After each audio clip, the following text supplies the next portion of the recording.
চলো আজকে বানাবো হচ্ছে আলুর তরকারি আর লুচি। তো রাত্রিবেলায় হঠাৎ করে এই আলুর তরকারি আর লুচি খেতে ইচ্ছা হয়েছে, তাই জন্য আলু অল্প ছিল, তাই আলুটা অর্ডার দিয়ে নিলাম। তারপরে আলুগুলো ছোট ছোট টুকরো করে কেটে নিয়েছি। তারপর তেলের উপরে কালো জিরে ফোড়ন দিয়ে ওই কেটে রাখা আলুগুলো দিয়ে দেবো।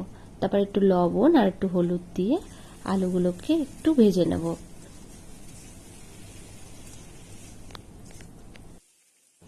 আলু ভাজা হয়ে গেছে, এবার এর মধ্যে দিয়ে দেবো হচ্ছে জল। জল দিয়ে এবার ঢেকে আলুটা এবার সেদ্ধ হতে দেবো। এদিকে ময়দা কিন্তু মাখা হয়ে গেছে।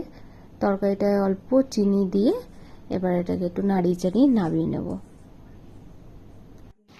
এবার হচ্ছে লুচিগুলো ভেজে নেব। ওদিকে হচ্ছে আমি তেল বসিয়ে দিয়েছি, তেলটা ওদিকে গরম হচ্ছে, আর আমার শাশুড়ি লুচি বেলে দিচ্ছিল আর আমি ভাজছিলাম। দেখো আমি তো একটা লুচি ভাজলাম ফার্স্টে, এবার চলো এক এক করে সব লুচিগুলো ভেজে নিই। তোমরা কে কে লুচি আর আলুর তরকারি খেতে ভালোবাসো অবশ্যই কিন্তু কমেন্ট করে জানাবে। দেখানো হবে নতুন একটা ভিডিওতে। চলো টাটা।